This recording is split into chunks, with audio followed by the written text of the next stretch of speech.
Welcome to HEDG Hosts, a series of events run by the Historical Economics and Development Group at the University of Southern Denmark, where we invite some of the most incisive writers and thinkers inside and outside academia to present their work and demonstrate the relevance and continued impact of historical developments on contemporary societies.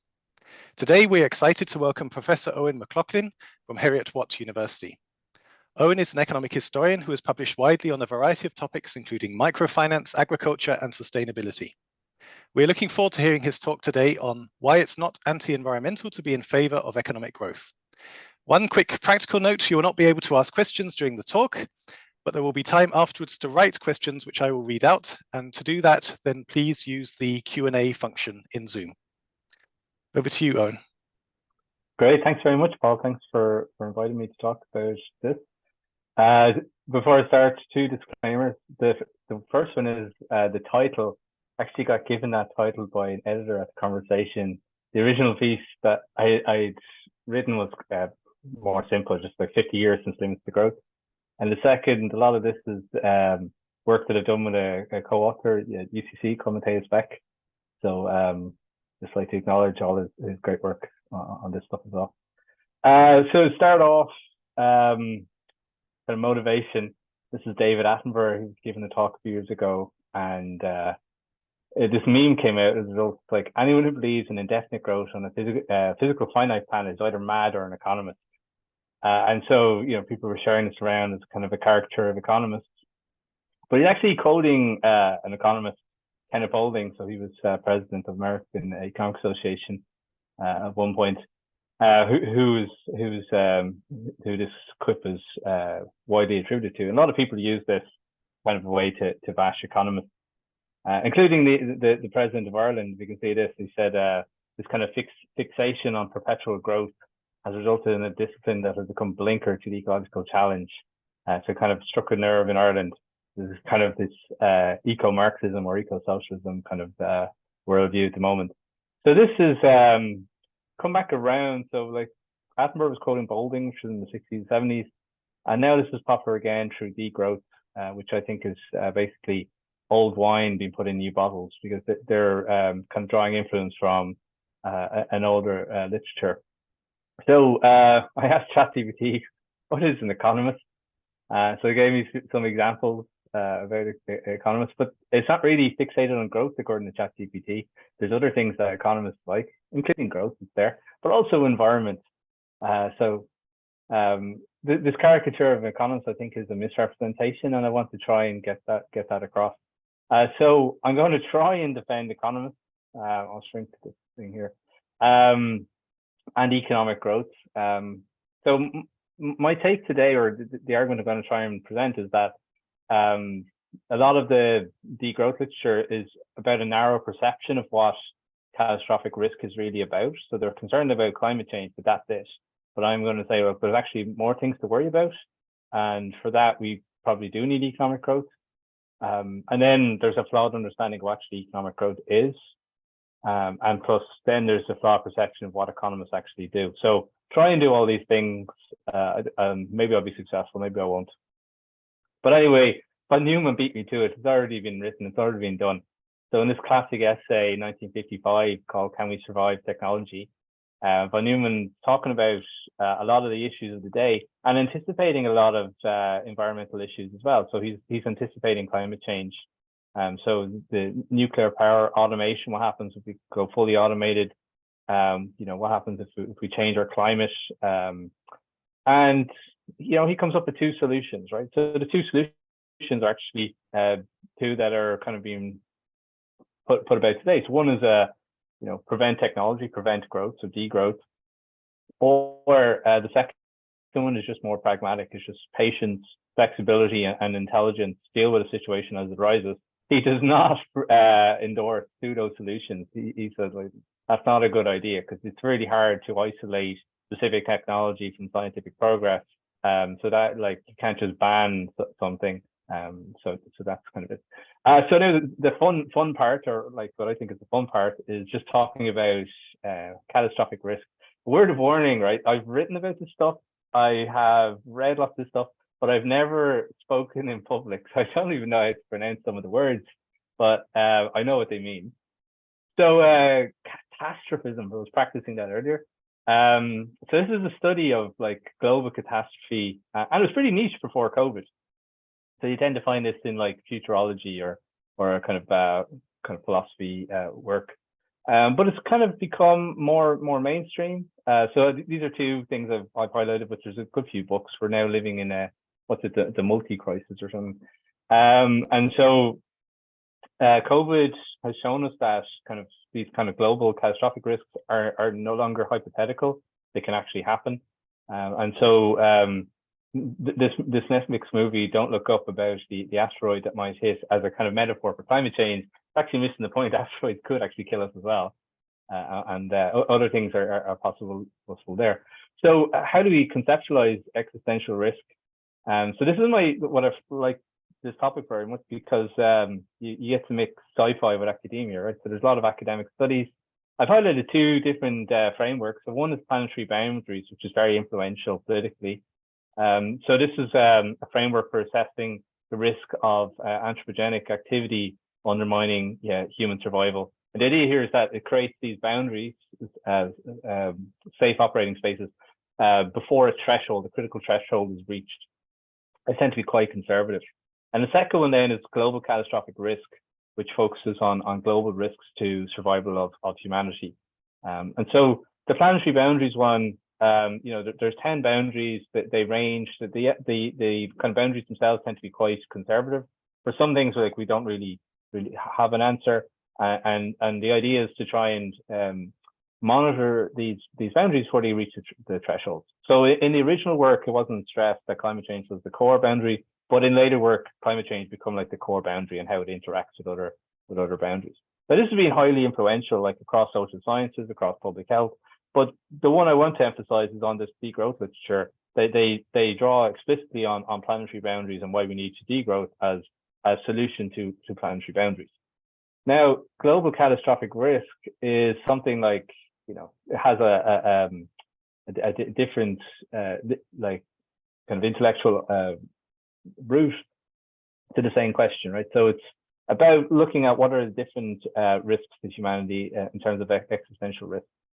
And what they say is that like anthropogenic climate change is the poster child of global threat, but there are other risks out there, and some are more worrisome than others. So pandemic diseases, so this is a quote from Kilborn, said, are indisputably one of the biggest global catastrophic risks. So we've lived through kind of a pandemic disease, a new disease in the past few years, and we kind of get a sense of that now. So what are the categories of catastrophic risk? So Bostrom and Cirkovich, they identify three categories. So risks from nature, these are supervolcanoes, comet asteroids, supernova, solar flares. Risks from unintended consequences of human activity, so climate change, pandemics, artificial intelligence, social collapse. And then risks from hostile acts, so nuclear war, bioterrorism, nanotechnology. Nanotechnology was very kind of worrisome at the start of this century, but now I think artificial intelligence become the kind of thing people are more worried about. And what I like about this so this is a figure from Baum and Hando's paper, and it's just how they see kind of catastrophic risks. So in terms of its human well-being, so you can definitely relate that back to kind of the economics. There's a base level, which is the kind of the line A. And then we have a global catastrophe, right? So we have different outcomes. So the worst one, human extinction. We don't want to get there.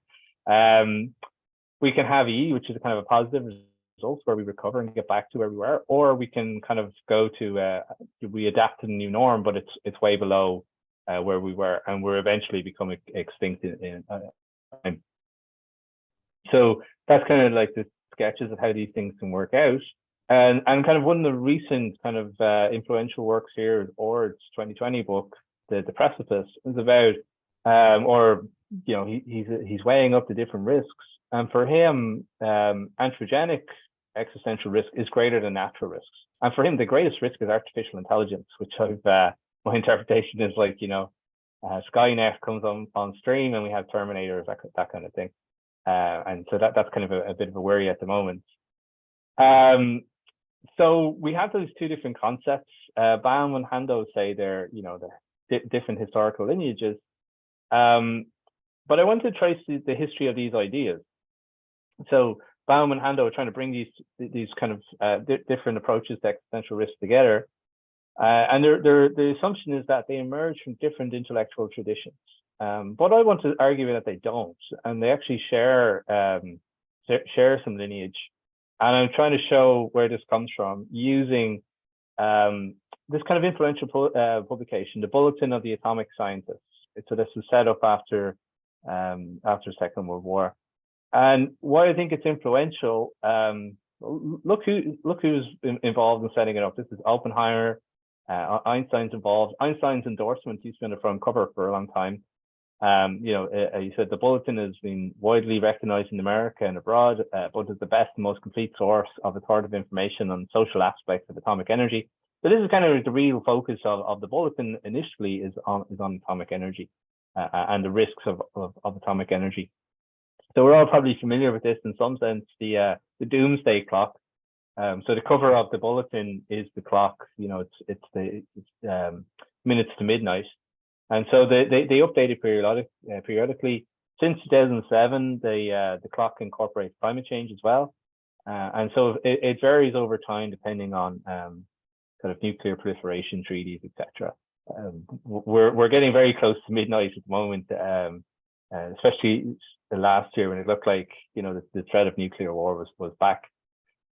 So I want that to be the bridge, but first to introduce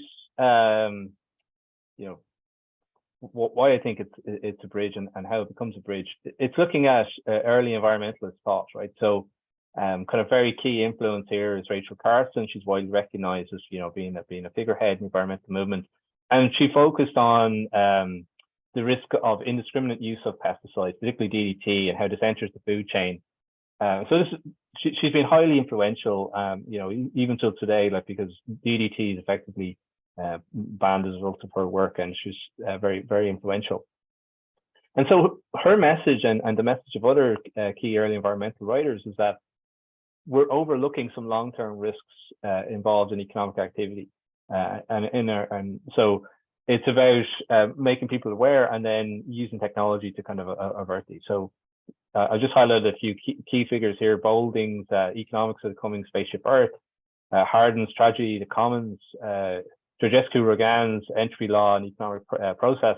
I've not highlighted Herman Daly, but Herman Daly was a student of Georgescu-Roegan. So I'm touching all bases. These are kind of critiques of economic growth as it was, because it wasn't taking into account of long-run risk. A bit of an aside, nice picture here of Paul Ehrlich, to kind of neo-Malthusian. So this is kind of a spirit of the time. And so Ehrlich's book, The Population Bomb, was highly influential. So the battle to feed all humanity is over. In the 1970s, the world will undergo famines, he said. And the world didn't undergo famines, like he said. This kind of this kind of thing didn't happen. So he was spectacularly wrong, but he was very influential. And at the time, he was getting onto kind of US talk shows, and he had a kind of big media presence. And this brings me to the thing I want to highlight is the limits to growth.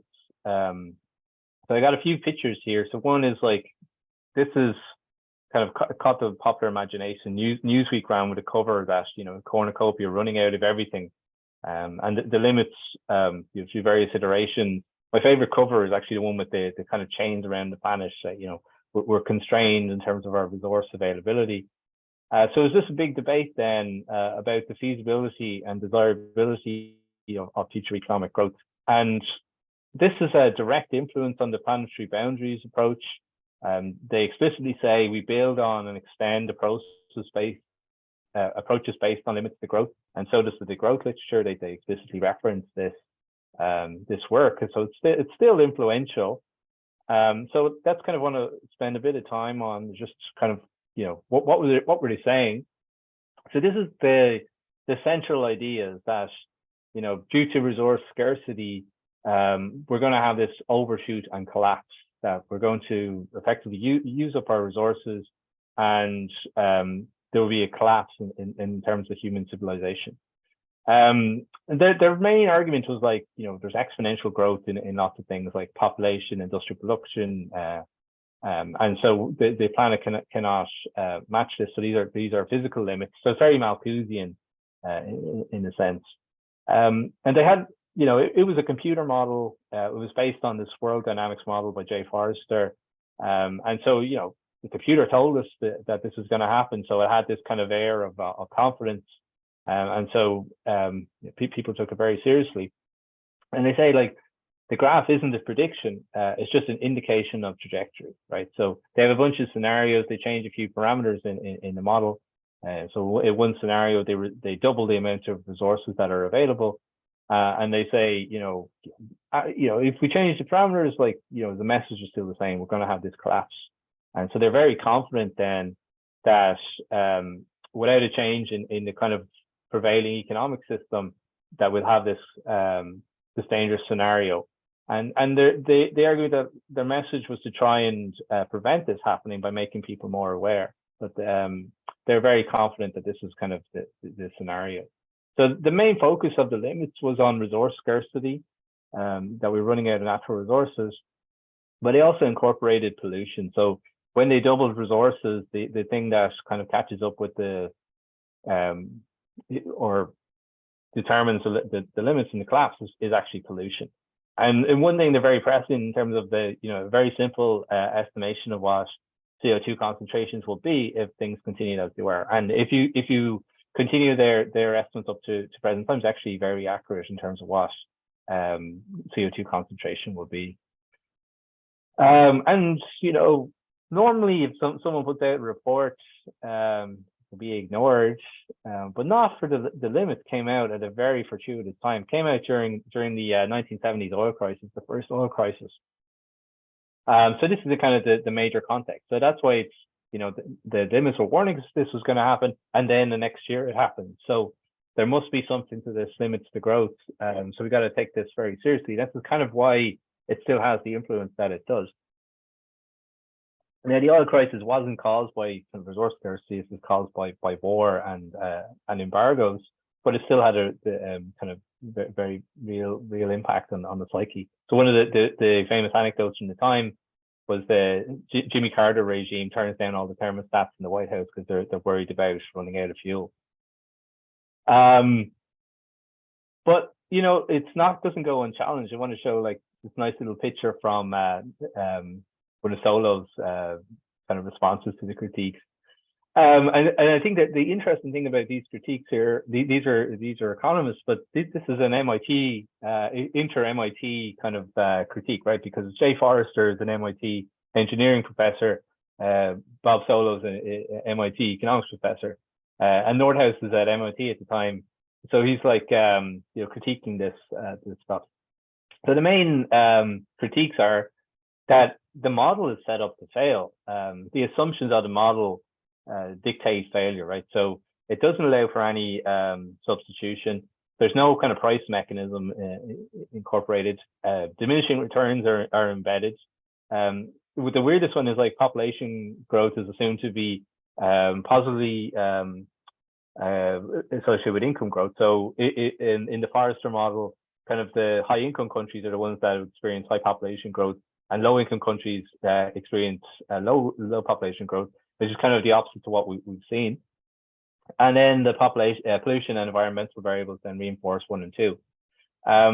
So even if you change the parameters of the model, which the limits to growth did, it doesn't change the outcome because the outcome is determined by what the initial assumptions were. If you change the assumptions, then you get a different outcome. So Nordhaus said it's a nice quote like it's hardly surprising that dead rabbits are pulled out of the hat when nothing but dead bunnies have been put in. That's the critique, which is kind of been missed too, and kind of recent scholars going back to it. So, okay, where's the bridge? We talked about limits to growth, but where is the bridge? So the bridge is the bulletin. So the bulletin had initially been about risks from nuclear activity, but then its remit broadened, right? So I now incorporate environment, energy sources, problems of less developed world, population, foreign policy. and discussion of all these environmental ideas that were emerging in the 1960s. They get broad coverage in the bulletin. And the bulletin specifically looks at limits to growth. This is the cover from 1972, and said limits to growth are critique. It's not really a critique because it's very sympathetic to what the limits are saying. So the limits to growth then is the key bridge between the different kind of conceptual frameworks for existential risk, the planetary boundaries, and global catastrophic risk.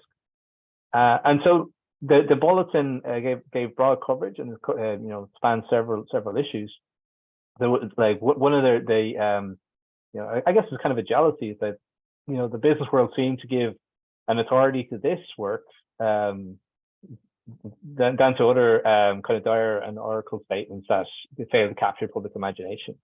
And then it had a lot of sympathetic criticism of the limits. So Harden said, we shouldn't be surprised at the conclusion. We don't need a computer to reach it, because this is what people already thought was happening. So that, it matched their beliefs. So they were happy with it. And then you even have like famous economists in there. So Gunnar Myrdal, the Nobel Prize winning economist, he said we have to prepare for the fact that there are limits to growth. And then if we look at the kind of the changing frequency of environmental coverage in the bulletin, so this is just going through the different issues of the bulletin from 1947 up to present, you see greater occurrence of articles that are about environment or environmental topics, and then in more recent times that cover climate change or global warming. So there is a clear link between the two concepts, but the kind of GCR literature doesn't really focus purely on the kind of limits to growth or kind of climate change or issues like that. And what I like to other things that happen that kind of silo this other literature are greater awareness of extinction events. And so this is kind of contemporaneous. So this idea of punctuated equilibrium theory. So there was a previous theory that said there's gaps in the fossil record, and maybe that's just because we haven't found it.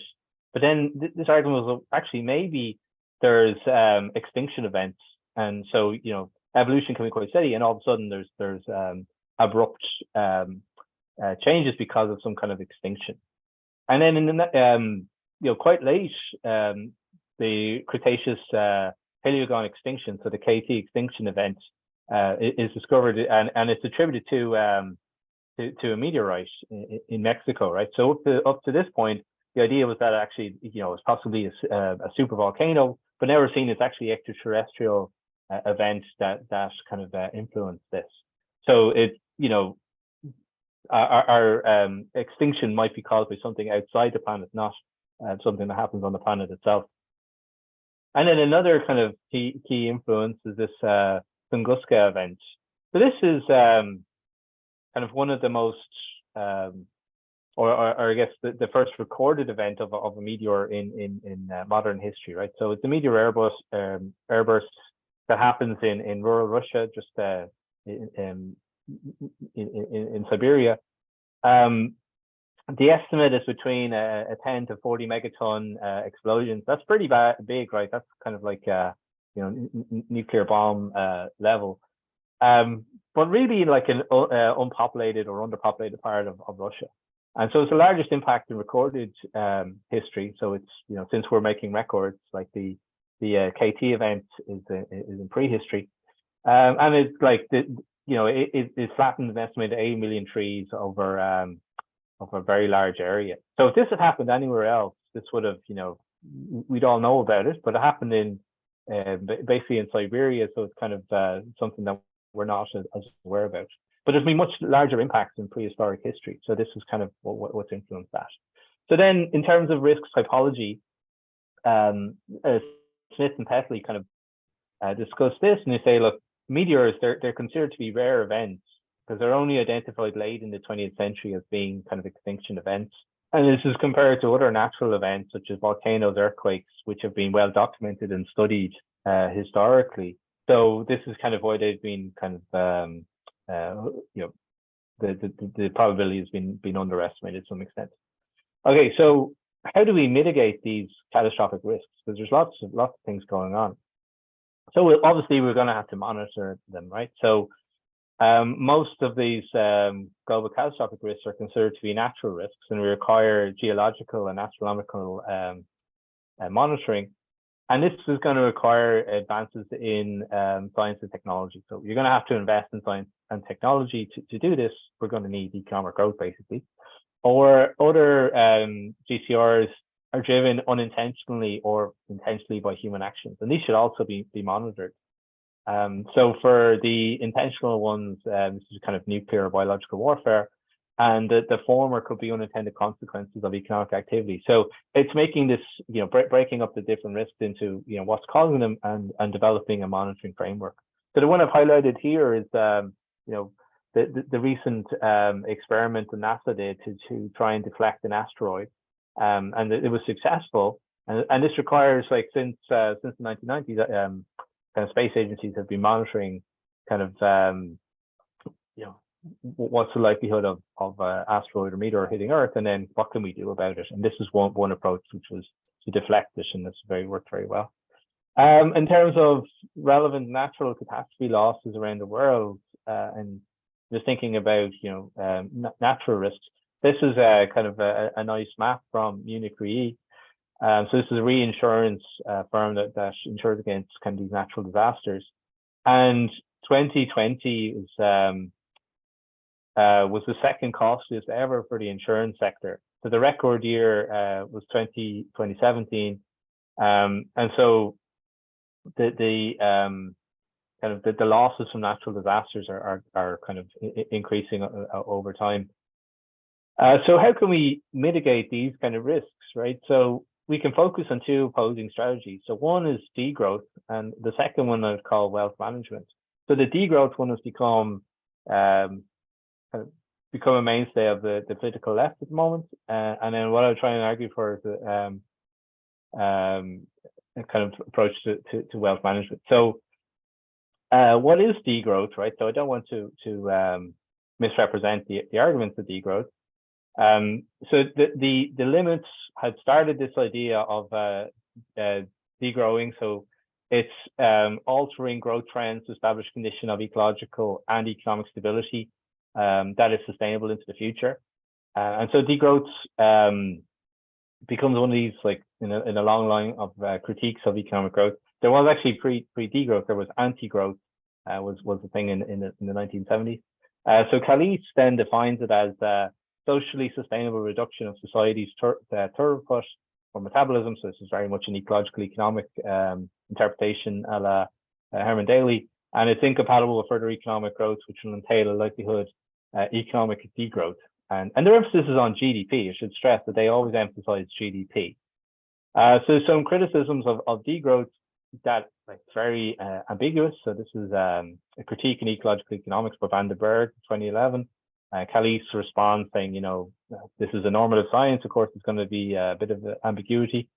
The assumption that capitalism requires continued growth. So this is straight from Harvey. So this is kind of standard kind of Marxist critique of capitalism.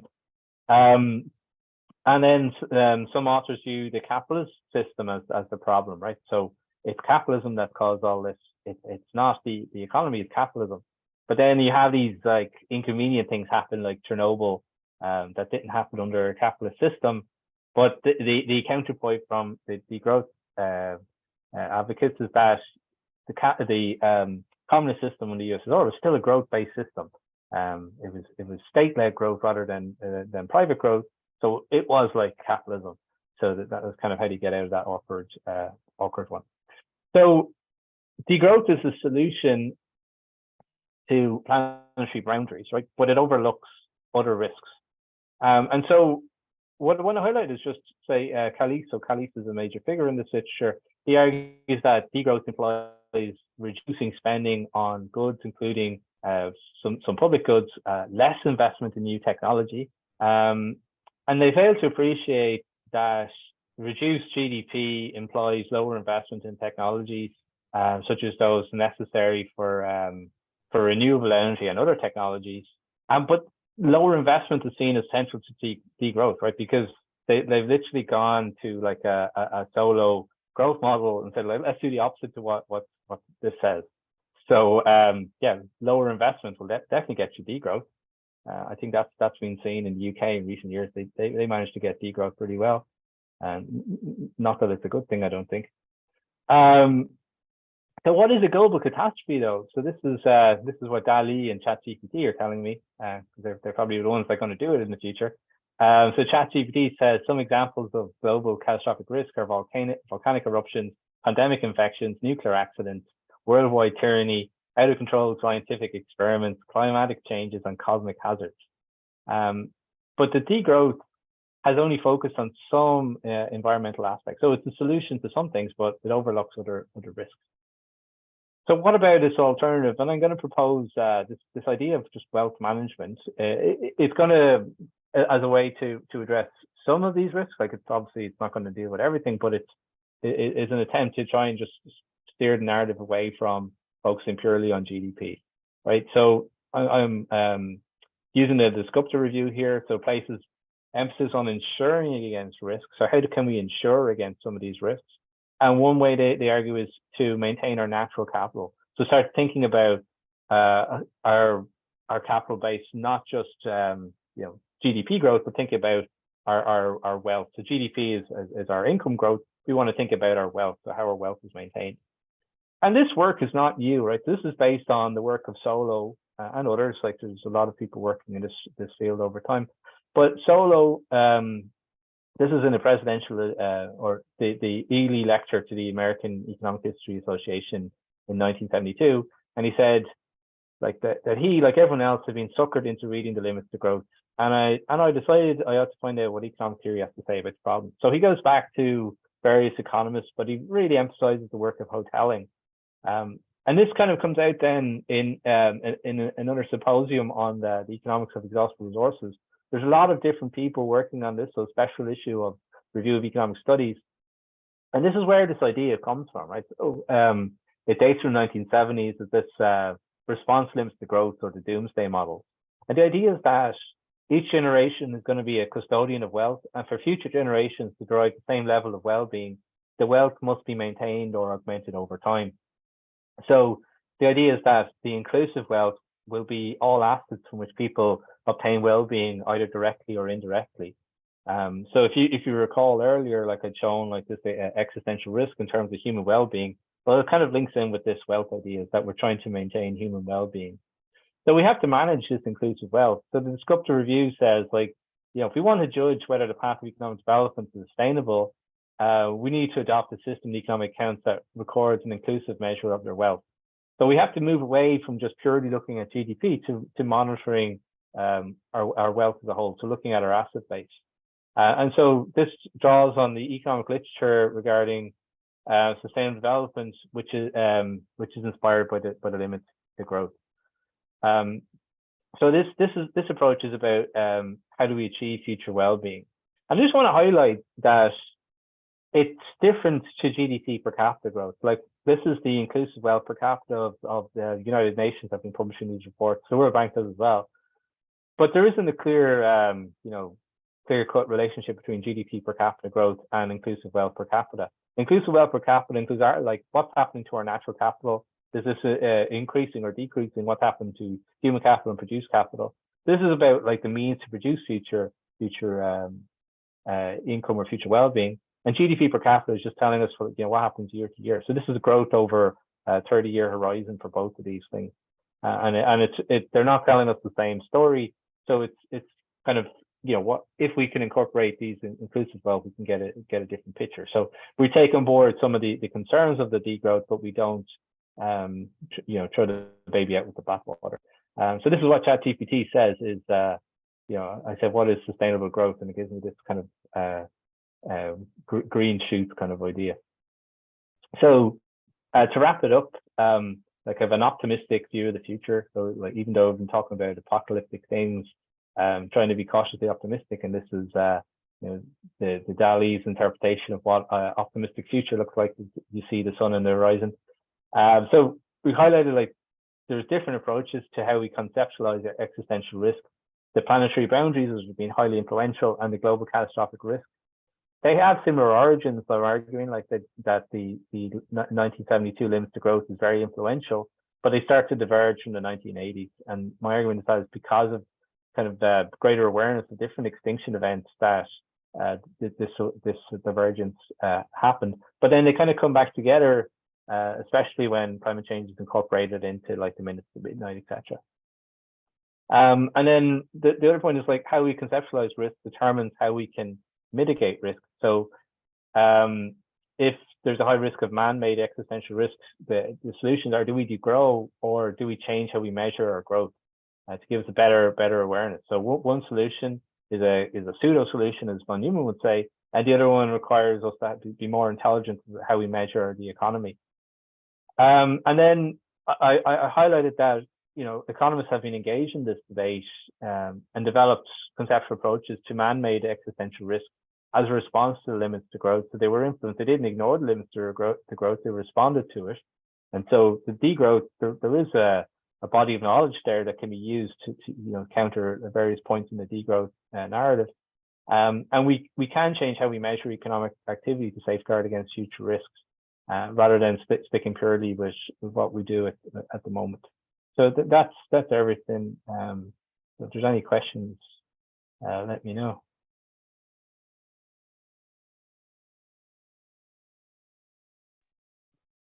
Thanks, Eoin. That was fascinating.